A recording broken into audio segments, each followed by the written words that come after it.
Assalamu alaikum, brothers and sisters. So the question is, did Prophet Sulaiman alayhi salam see Dajjal in his vision, in his dream, when Allah Azza wa Jal mentioned in the Quran that he tested وَلَقَدْ فَتَنَّا سُلَيْمَانَ وَأَلْقَيْنَا عَلَى كُرْسِيهِ جَسَدًا ثُمَّ أَنَابَ. Allah subhanahu wa ta'ala said that وَلَقَدْ فَتَنَّا سُلَيْمَانَ, we have tested Sulaiman, and he saw a jasad in his kursi. So the question is, according to Imran Hosein, he said yes, Sulaiman alayhi salam, that jasad, the one he saw on his throne, on his kursi, was the jasad of Dajjal, according to Imran Hosein. But did he really see Dajjal? Was it really Dajjal on his kursi?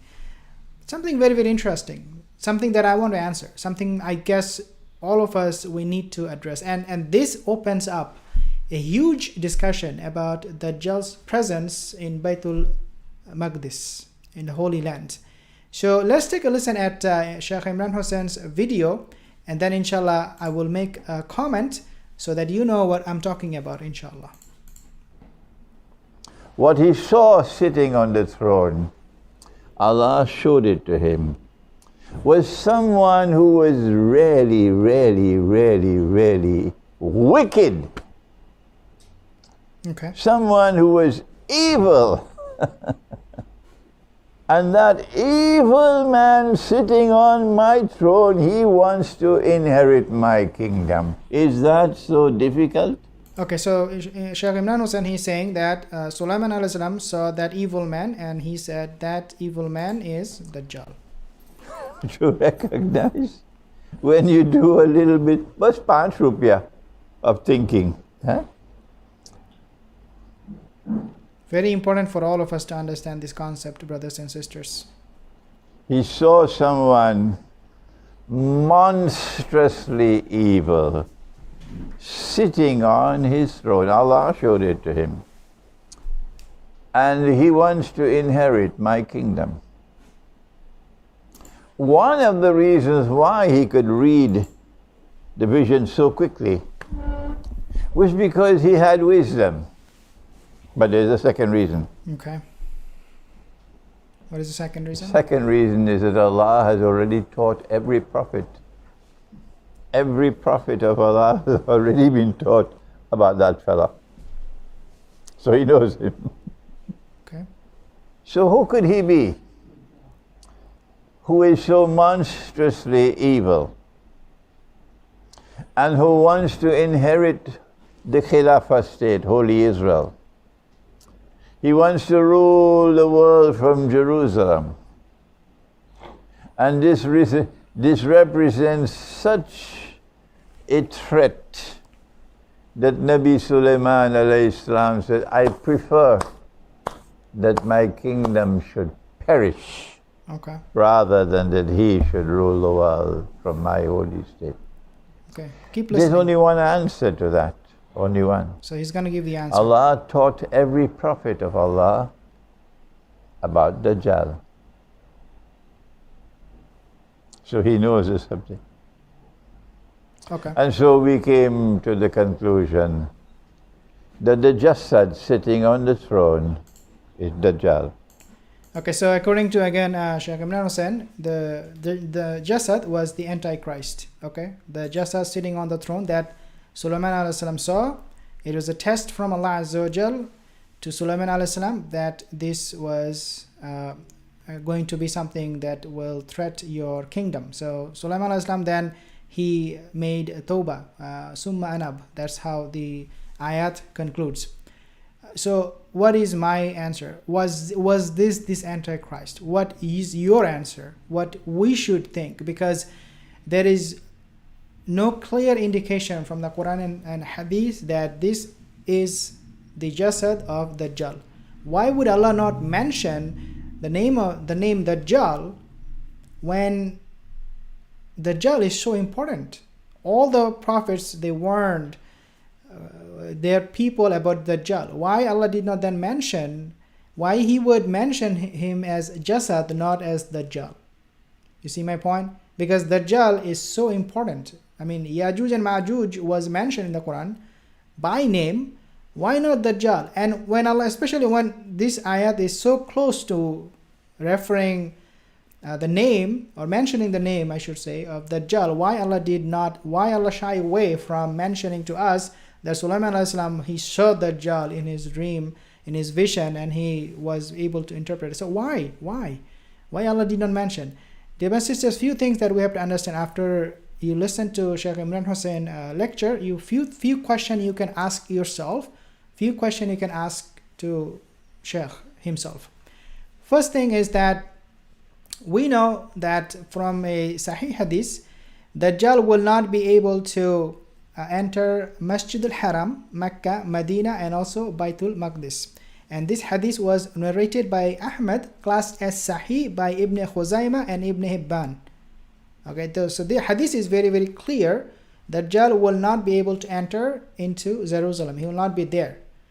Seeing Dajjal in that kursi, in the throne of Sulaiman alayhi salam, by Sulaiman alayhi salam, to me, I don't know. You can ask yourself, was it really Dajjal? When he will not even be able to enter into Jerusalem, in Baitul Maqdis and Mecca and Medina, how can he be there when a prophet is there and he's seeing him?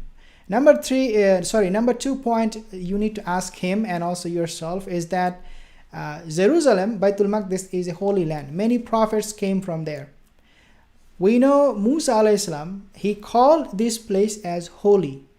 And Musa alayhi salam, he told his people, Ya qawmi udkhulul arda muqaddasatwa. Okay, muqaddasata allati kataballahu lakum.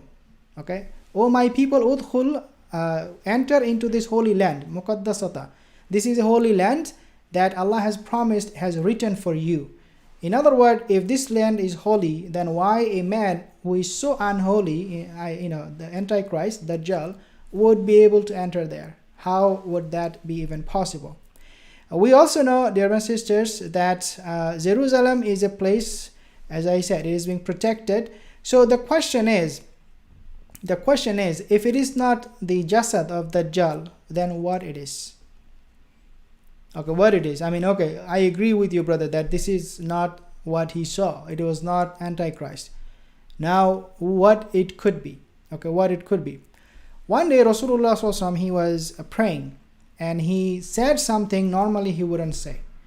So the Sahaba, they asked him, what did you say? Why you said that? We never heard you saying those words in prayers. What did you say? Rasulullah sallallahu alaihi wasallam, he mentioned, and this is Sahih Hadith, Bukhari narrated this hadith from Abu Hurairah radiallahu anhu. He's the one who narrated the hadith to us. He said that inna ifritan minal jinni tafallata. Okay, tafallatal. Indeed, a ifrit minal jinni. Ifrit or ifrit is a word that is used for jinn that are very, very strong. In other words, they're powerful and they're huge, and this ifrit minal jinni can fly first. It can, even it offered to Sulaiman alayhi salam to bring the throne of Sheba, Queen Bilqis, Queen of Sheba. Her name was Bilqis. In other words, this jinn was very, very powerful. So Rasulullah said, one of these jinn came to me and it got away. Rasulullah, he let it go when he said, tafallatal. I let it go because I remembered that Sulaiman, the Prophet Sulaiman alayhi salam, my brother, he asked for a kingdom that he will be able to rule over the world of jinn. So I did not want to hold this jinn. Otherwise, I could have tied him up in the pillars of Medina. The question and the answer we can find, one of the answers we can find in this hadith, that the jasad that Sulaiman alayhi salam saw, and this is subjective. I'm not saying you should take it. This is my opinion after reading, after connecting the dots, trying to link between the events and the hadith. For one explanation would be it was not the AntiChrist, rather what Sulaiman alayhi salam saw was Ifrit minal jinn. It was a jinn that was occupying his kursi, his throne.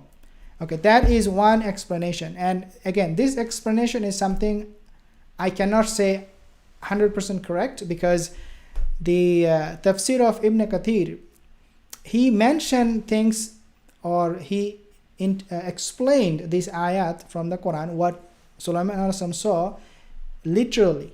Means Ibn Kathir, he did not say what was already being understood by the Sahaba and Rasulullah sallallahu alaihi wasallam. He did not, Ibn Kathir, he did not, in his tafsir, he did not say this was Dajjal. Imran Hosein is saying this is Dajjal. Another point is very, very important for all of us to understand Imran Hosein's point, is that if it was Dajjal, then why Rasulullah sallallahu alaihi wasallam would not mention to the Sahaba? And since he did not mention, we should not probably mention in that fashion. I have few comments. Rizwan Giraj, Assalamu alaikum, assalam, Abdul Latif Rizi. Brothers and sisters, if you have more questions, please let me know, and inshallah I will get back to you. Jazakallah khair for tuning in. Assalamu alaikum wa rahmatullah.